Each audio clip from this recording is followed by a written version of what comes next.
"You're done here, security will walk you out." He said it in front of the entire executive team. No warning, no explanation, just a flat command, like I was some temp who got caught stealing pens. My name is Michael, 58 years old, senior, director of compliance. I didn't flinch. I turned to the lead auditor, young, nervous, and handed him a sealed envelope. "It's all in here," I said. No protest, no defense, no raised voice. I stood up, adjusted the cuff of my shirt, flattened the line of my jacket, tucked in my chair. No one moved. No one made eye contact. Not Wilson, who once asked me to vet his son's startup paperwork. Not Delaney, who used my risk report word for word in his Senate prep. Not even Jacobson, whose first acquisition I walked through line by line. And certainly, not Edgar, the man who'd just buried me in one sentence. I walked past them all, deliberate, upright, already erased. Behind me, the glass door clicked shut. One whisper escaped. It didn't matter what was said. The hallway outside the boardroom felt colder than I remembered. Or maybe just wider. Like distance had opened up between who I was and what I had just become. I passed the executive wing. 12 doors, all soundproofed. Mine was second from the end, still had my name etched in the brushed steel. I didn't stop. Then came HR, same corridor where I'd onboarded over 30 compliance officers, where we rewrote the company's conflict of interest protocol, where I sat with grieving employees, walking them through policies no one else wanted to explain. The same hallway where Edgar once said at an all-hands, "If Michael disagrees with a policy, the policy gets changed." Now no one looked up. At the elevator, I pressed the button, waited, 30 seconds, maybe less, but long enough to notice the red light blinking above the door. Security was watching. Inside, I reached into my coat, pulled out my badge, tapped it against the scanner. The green light blinked, access confirmed. One last audit trail with my name. I didn't look at the camera again. I took the badge and slid it into a plain envelope. It was already addressed. HR, compliance return. Talbert. MJI sealed it with a strip of institutional tape. No emotion, just protocol. Next to the panel, a plaque hung in its usual spot. Integrity is doing the right thing when no one is watching. Funny. The only time I ever read that thing was today. When the doors opened at the lobby, I stepped out. Reception was empty except for Emily. She glanced up from her screen, confused, unsure. I nodded once. She didn't speak. I crossed the marble floor, past the security desk, and pushed through the glass doors. Outside, the November air bit hard. Good. I welcomed it. The parking lot was nearly full, still early, still functional. I walked, a familiar path. Second row, sixth space from the end. My sedan sat where it always had. 19 years. I opened the trunk, reached in, removed a single black folder, not a briefcase, not a laptop. Just that. I slid it under the driver's seat. It wasn't the only copy. Then I sat, closed the door, hands on the steering wheel. Still. I looked back at the building. 13 floors, hundreds of employees, thousands of decisions. I knew them all. The hidden conflicts, the pressure points, the off-book favors that looked innocent until they weren't, and one man who just made the worst decision of his career. I reached for the glove box, opened it. Inside was a second envelope. Identical seal, different contents. Not for today. Just insurance. I closed it without touching anything. In the side mirror, a man in a gray suit walked by, talking on a phone. Didn't see me. I liked that. Turned the engine, not because I was leaving, because I wasn't done. Joined Tresenda Group in 2004, back when the server room doubled as a supply closet and the HR team was one person with a shared desk phone. I wasn't hired for charm. I was hired because I didn't miss things. By 2010, my initials were on most of the compliance architecture. By 2015, I ran the entire integrity framework across 7 business units. Quietly, precisely, without asking for credit. That's when Edgar arrived. Edgar Welling, 66. Imported from Basel with a reputation that preceded him like a polished briefcase. He wasn't flashy. He was dignified. He quoted regulations like they were scripture and made spreadsheets sound like gospel. Employees loved him. Directors leaned on him. They said he brought credibility and calm. He brought something else too. He brought me into his circle. From day one, Edgar didn't just listen. He respected. Asked questions no CFO ever bothered with. Why does this policy enforce reporting thresholds but not approval triggers? Why do we audit by department and not by risk vector? It wasn't small talk. He spoke my language. 2 weeks in, he gave me something no one else ever had. His personal login credential to approve emergency transfers.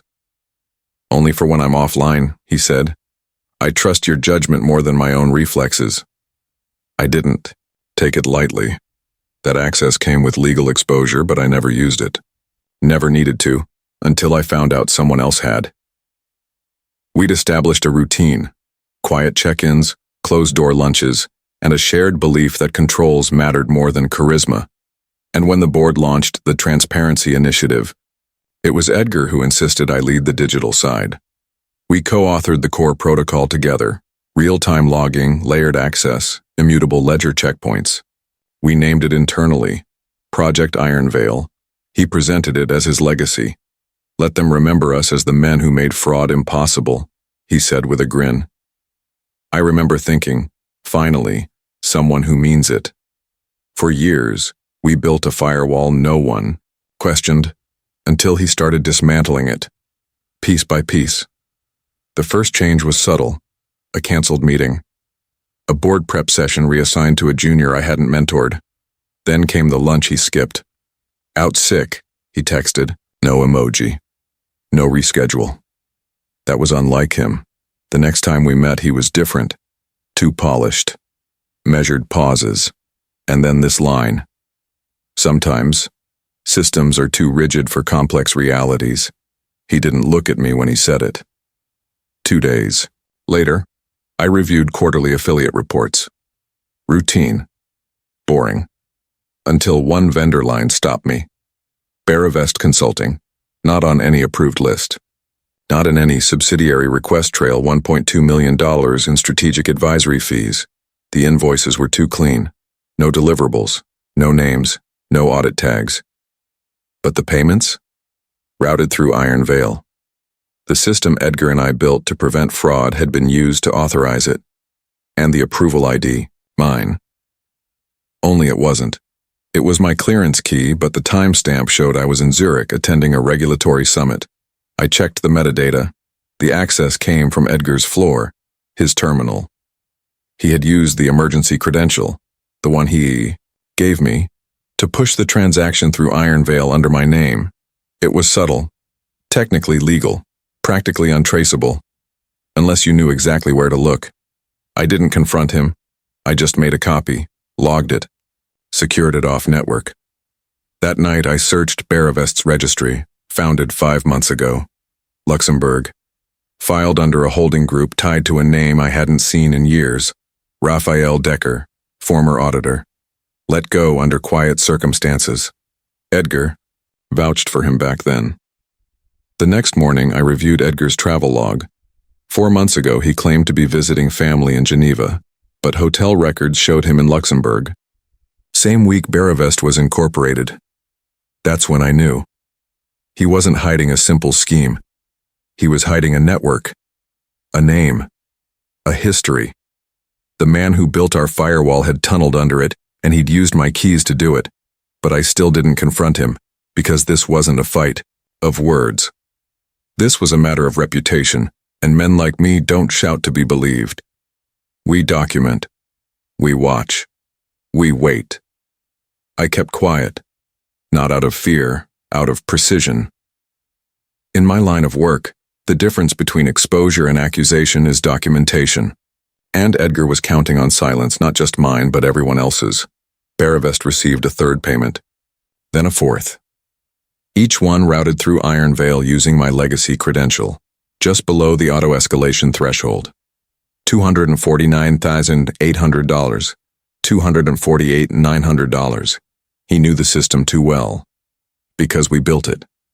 But I didn't just collect files. I built an off-site mirror. Of iron veil. Manual, encrypted, air-gapped. Because I knew what was coming. And it came. 3 weeks after I noticed the fourth transfer, Edgar gave an all-hands presentation. The future of ethical finance. He asked me to introduce him. I stood at that podium and read his bio like I hadn't already traced his fraud across 3 jurisdictions. He smiled, waved, took the mic. Transparency, he said, only works if we apply it to ourselves. Then, he pulled up a slide, ironically titled Vulnerabilities in Credential Continuity. There it was, a list of transactions routed with long-standing credentials. My credential ID. Redacted but obvious to anyone in the room. No accusation. Just context. Legacy systems are a threat when we trust people too much, Edgar said. Eyes never meeting mine. He got a standing ovation. Afterward, he clapped me on the back and whispered, "This isn't personal. It's structural." 2 days later, my office was relocated without notice, my team reassigned. My name removed from the Internal Ethics Council. The email read, "Reorganization to ensure independence during internal review." I didn't respond. I just walked to my new office, smaller, windowless, no name on the door. The final insult was the coffee machine. It didn't recognize my ID. I stood there in line, while junior staff looked at me like I'd wandered into the wrong building. Then came the anonymous memo. Concerns regarding signature inconsistencies and vendor verification gaps. 4 paragraphs of suggestion. The dates aligned perfectly with the Betrayal approvals. One of the examples had metadata I'd only shared with Edgar in a private report 6 months earlier. The board scheduled an executive session. No outside counsel, no recorder. Just 12 directors, Edgar and me. He opened with, "Michael's contributions to this company are undeniable, but recent anomalies require clarity, for his sake and ours." Said nothing. They reviewed a summary report, 3 pages curated and vague. I knew most of them wouldn't read the full data even if I handed it to them. That's not how these things work. Edgar turned to me. "It's best, Michael, that we give you time to clear this without the distraction of operational duties. Step aside, step out, step down." The language always changes, the goal doesn't. I nodded once. No protest, no plea. That night, I received a calendar cancellation for the upcoming Ethics Panel Summit in Geneva. I had founded that summit. The next morning, my building access failed. My keycard returned revoked. I walked with purpose down the central hallway as coworkers turned away. I passed the wall where my framed certificate had hung. It was gone. Then came the moment I remember most. Cynthia, a junior compliance officer I'd mentored for 3 years, was getting coffee. She turned to greet me, paused, said, "Sorry, I didn't know if I should say hi." I nodded once, kept walking. That's when I knew the damage wasn't just structural, it was personal. He wasn't just rewriting the narrative, he was replacing me in it. But I didn't stop, because every forged transaction leaves a fingerprint. And Edgar had left, his all-over Iron Veil. He thought using my credentials was clever. He forgot that Iron Veil logged who reactivated them. I found it, a timestamp, an IP address, and a location tag, CFO office, 3rd floor. 10 minutes before the first Betrayal approval. That log had been hidden in the Sandbox archive. Only someone who helped design the system would know where to find it, and Edgar had helped build it. He was being brought down by the thing that made him famous. He said transparency was his legacy. He was right, just not the way he planned. I didn't go to war, I went to work. First, I documented everything again. Clean, linear, court-ready. Not for HR, for history. Then I made 3 copies, 3 flash drives, 3 separate cities. One went into a private vault registered under my niece's name. One went into a safe deposit box in Zurich, and the third stayed with me, on a chain, under my shirt. This wasn't about backup. This was about resilience. Edgar had framed me using a system we both built. Now I'd use that same system to trace him without leaving a fingerprint. I reached out to Franz Weber, former chief auditor for Tritzenda's European arm. Old school, sharp, and allergic to politics. Franz, I said, this isn't official, not yet. I need eyes, not noise. I sent him the evidence. 3 days later, he called me at 6:12 a.m., Zurich time. This is criminal, he said. Not just policy fraud. This is breach of fiduciary protocol and EU transfer regulations. He asked permission to activate a silent inquiry through a trusted regulatory contact. I gave it. 2 weeks later, Tresenda received a formal request for cooperation from the Swiss Financial Market Supervisory Authority. Edgar downplayed it. Routine recalibration, he said to the board, but his behavior changed. He stopped hosting meetings in person, delegated public appearances, sent internal videos instead of speaking live. Then came the real move. I received an alert. My Iron Veil credential had been reinstated. No explanation, no email, just a system ping. Followed an hour later by a message from Edgar, himself. Michael, this has gone far enough. We've both made errors in judgment. I believe it's time to align and clarify this together. He still didn't admit anything, because men like Edgar never confess. They reposition. I didn't reply. Instead, I triggered the next stage. I mailed a package to each board member individually. No return address, no note. Inside, a printed log of the access timestamp to Iron Veil, a map showing Edgar's IP trail tied to each Beravest transaction, and a sealed copy of the policy memo with Edgar's own signature, co-approving the restriction of credential delegation. Next day, a closed meeting was called. This time I was invited back into the building. No escort, no badge scan, just a silent nod at reception. I walked past the same hallway where my certificate had once hung. Still empty. I sat in a quiet room. Just 3 directors. Did you know your credential was used fraudulently? One asked. I knew I wasn't the one using it, I said. They didn't respond, just took the drive I handed over. Then they dismissed me. Hours later, news broke internally. Edgar had submitted a request for immediate transitional leave, voluntary, graceful, mutually agreed, but I knew better. He left before the external auditors arrived, left before the board could vote, left before the evidence had to be spoken aloud. A week later, I received a call from Franz. The regulators want to move forward, he said. They're filing for preliminary investigation into financial misconduct, international scope. I thanked him, then deleted his number. It wasn't personal anymore. It was structural, exactly as Edgar had said, and poetic really, because the very system he built to secure reputation was the one that authenticated his guilt. He used my name to move money, but he used his own to design the system that proved I could have gone public, leaked it to press, posted the logs. I didn't. Not because I'm noble, because I'm exact. He wanted me angry. I gave him silence. He tried to erase me. I gave him history. The Swiss regulators didn't knock, they sent a subpoena. Digital records, internal communications, Iron Veil audit logs. Everything. It arrived on a Thursday. Edgar resigned on Friday. Not a press release. A private letter to the board. He requested a quiet resolution, offered full cooperation, return of select bonuses, and a non-disclosure clause. In other words, he was ready to fold as long as no one saw the cards. The board saw a clean way out. No media risk, no lawsuits. They wanted it done quietly, so they asked me for a statement. I gave them a file. Inside, Clause 8.4 of the Internal Ethics Protocol Edgar co-authored. Any executive who uses or authorizes misuse of internal compliance systems for personal gain is subject to immediate termination with cause, forfeiture of all severance benefits, and mandatory disclosure to regulatory agencies. The clause had his initials on it.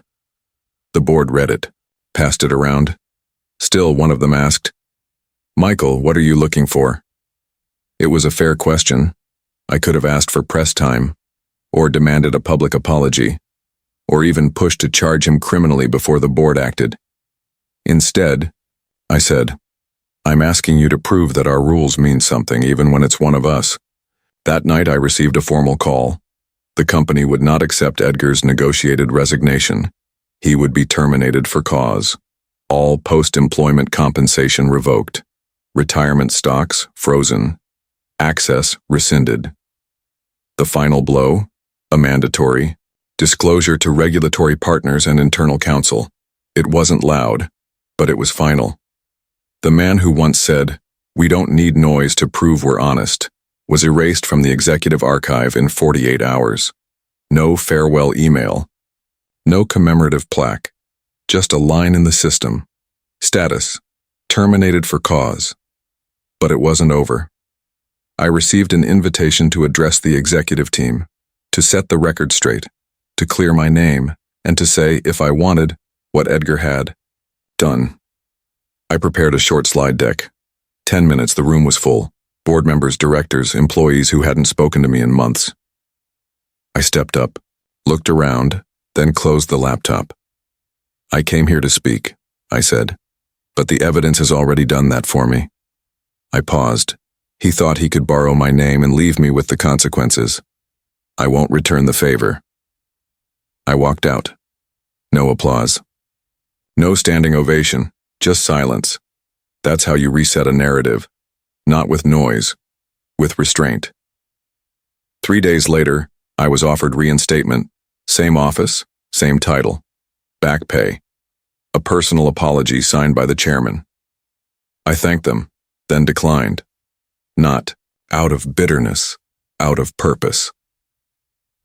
While Edgar was signing his exit terms, I had signed a different contract, chief integrity officer at a global auditing firm, independent, uncompromised, armed with everything I had learned the hard way. My office was smaller, my title quieter, but every time a company lies to itself, I get called, not to expose, to verify, because trust, once lost, demands something stronger than reputation. It demands proof, and I've never been better at finding it. My office is in Washington, D.C. Federal Building. No logo on the glass, no welcome sign, just a nameplate on the door. Michael J. Talbert, Division of Enforcement, SEC. I don't chase cases anymore. Cases arrive. I lead a 3-man team under a sealed mandate. When internal controls fail, when the audit trails don't match the outcomes, we get called. We don't review. We investigate. Everything we do leaves a legal footprint. Every question we ask can stop a transaction. Every signature we validate can alter a company's fate. And we're quiet about it. 3 months ago, I flagged a vendor discrepancy in a multinational capital fund, insignificant at first glance, until we followed the reconciliation timestamps through 5 layers of redirection. At the end of the trail was a nominee account linked to a family trust. We issued 1 request. 72 hours later, the CEO retired, citing immediate personal priorities. That's not coincidence. That's jurisdiction. I don't speak to press. I don't teach webinars. I don't mentor anymore. I don't have to. Reputation follows silence when it's earned. Last week, Zurich's enforcement committee reached out. They were investigating a new advisory firm for CFOs, promising narrative realignment and ethical repositioning. The founder's name was familiar. I didn't answer right away. I walked to the far cabinet, opened it. Inside, a single item, the Tresenda Compliance Charter, annotated by hand, Clause 8.4 bookmarked, 2 signatures, his and mine. He once used that clause to protect himself. I used it to end him. Now he's back, selling sanitized ethics to men who think truth can be managed. They asked if I would oversee the inquiry. I said yes. No press. No warning. Just a flag directive. Sometimes justice doesn't knock, it signs the order. This morning I arrived at 6:40, badged in. No conversation. Reviewed 2 files. Froze 1. Then I poured coffee. Black. No sugar. Stainless steel. My assistant stepped. And Zurich wants direct coordination. They requested you specifically. I nodded. Before leaving, she paused. You ever think about what happened at Tresenda? I looked at her. Only when I need to remember what happens when people think reputation can replace integrity. She nodded. Close the door. I turned to the window. Morning light on Federal Stone. Clean. Sharp. Undeniable. I don't raise my voice. I don't justify my presence. I don't need to be seen because now, silence works for me.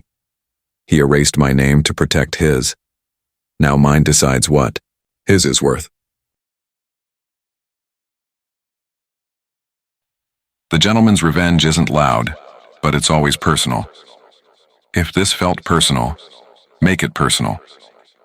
Subscribe now, and don't miss tomorrow's story.